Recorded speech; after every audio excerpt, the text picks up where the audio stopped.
Great. The member for North Shore is on a third call, and I call the member for Pittwater. Thank you, Speaker. Given all the debate here today, I will start by saying that people on the Northern Beaches, no one cares whose fault it is, whether it's the previous government, my fault, the current government, no one cares. They just want their buses to run on time. But I do appreciate that there is nuance to all this, and we need to look at the issues and the specific issues to determine how we actually carve a path forward to have more buses running on time. I did want to start with, I wasn't going to start with, but I did want to start with now with some of the feedback that I've received just recently. And this is in addition to a survey that I ran when I suppose I want to first acknowledge, when I came to this place was only about a little over a year ago, and I walked into what anyone would call a bus crisis, and I think it was accepted it was an absolute bus crisis because of the 43 bendy buses off the road, which completely, disabled the people on the Northern Beaches from accessing public transport. And at that time, I remember people telling me that they were literally thinking of moving because they could not get into the city on public transport, and they just thought it wasn't a feasible place to live.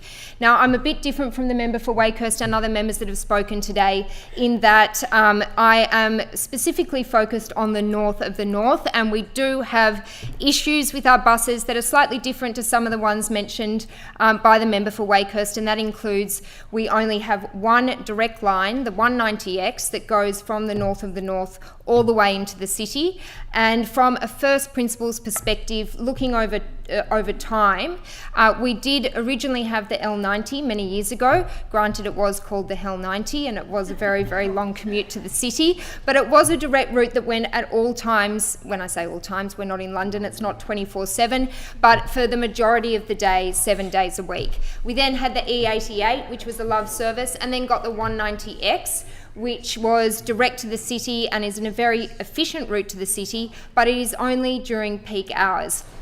The problem with that is it means that you can't get to the city on any other times other than peak hours through the 190X. You need to get off and swap, and it's a nightmare. However, we are still seeing cancellations, and the 190X service recently, due to cancellations continually, was dropped by 25%. So that's already dropped to peak hours, then it's dropped by 25%.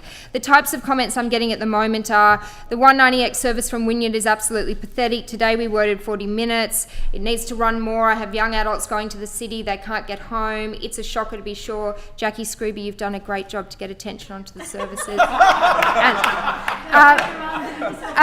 But also, Jacqui Scruby, it is chronic, and I assure you, I use this service all the time, and they never run on time. There's one particular commuter, Sari, who said that the 6:06, if it's late, the next one's not till, if the 6:38's late, it's not till 7 a.m. She needs one particular service back, and that's I've got it written down somewhere. It's the 6:18 from Newport. So there's a lot of feedback on that 190X service, and from a first principles point of view, people want to get from the north of the north to the city at all times of the day.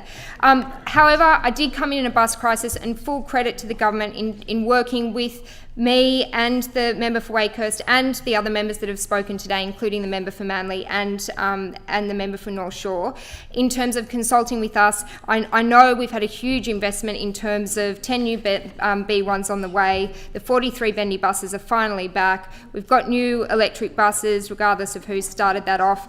But we do face a chronic bus driver shortage, and that is the limiting factor at the moment, and that is where we have, and I will say that when I did come in with the bus crisis, the other issue is I came into a whole lot of crisis, including the Northern Beaches Hospital, and when I reflect and think, how did this come about, a lot of the times the answer is due to privatisation.